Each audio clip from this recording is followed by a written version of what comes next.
熬小巴熬到暈車浪，終於入到嚟西貢。突然心血來潮想睇石，朋友話不如去橋咀洲啦。咁我見條路線好似好輕鬆咁，就跟住去上呢個賊船啦。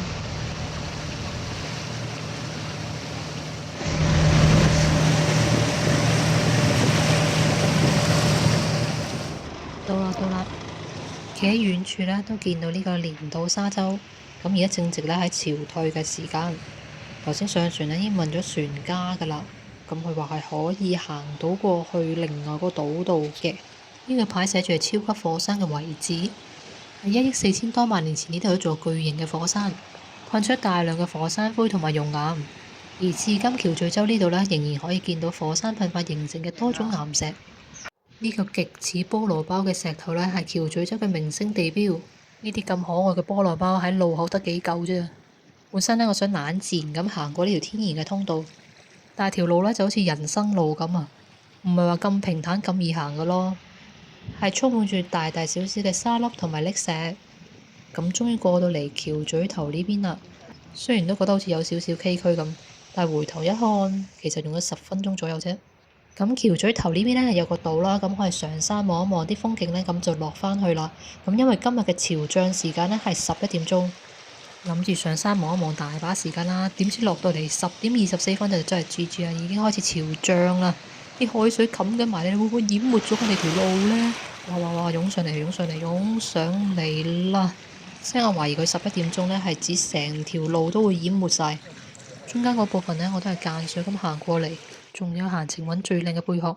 當我以為行程已經結束可以走得之際，朋友話：咦，隔離有個廈門灣喎。不如行過去睇下咯，而家時間仲咁早，都係行個零鐘啫嘛。咁我就不如又就係繼續跟佢行啦。雖然而家係冬天，但係就熱到好似夏天咁。我呢就係着住一件較厚嘅長袖衫，真係揾嚟搞啊！哎呀，好攰啊！熱到好似火蒸籠咁啊！終於嚟到。係咪叫山頂啊？我都唔知山頂未。景色係靚嘅，但我又熱又攰嘅情況下，真係欣賞唔到咯。得罪啲行山友，我都要講句發泄下㗎喇。我真係唔明行山有咩樂趣。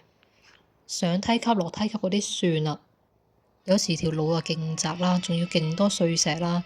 哇！咁心裏係好有壓力㗎嘛。如果一個唔該叉咗腳咁碌咗落山咁咪弊。咁眼前呢度呢，就係廈門灣啊。其實行咗3/4，仲有4/4路程呢，大概1公里多左右呢就會去得到，但係我都果斷放棄啦。其實喺途中呢，朋友一路都問：不如我哋折返啦，你咁辛苦。咁我諗住都行咗咁多啦，唔好放棄啦。但我真係熱到好似火山咁啊，同埋有啲中暑嘅感覺，都開始暈暈地啦。咁啊，知道廈門灣嗰度係有船搭返去西貢啦，但我哋買咗張來回飛呢，係橋咀洲去返西貢嘅。如果朋友肯 say yes 咧，喺廈門灣問下可唔可以補錢啊，或者買一張船飛返去西貢呢，咁我會行晒全程嘅。但朋友連希望都唔想俾我，就話嗰度可能會坐地起價㗎喎，你當冇船返西貢就得㗎啦。我一想到由橋咀洲行去廈門灣行到咁辛苦，又要由廈門灣行返去橋咀洲，你真係唔好搞我啦，大佬。所以我果斷放棄係正確嘅。咁而家返到嚟西貢。hea 遊下咪算咯，揾命搏做乜嘢啊？食個午飯先啦，下條片再見。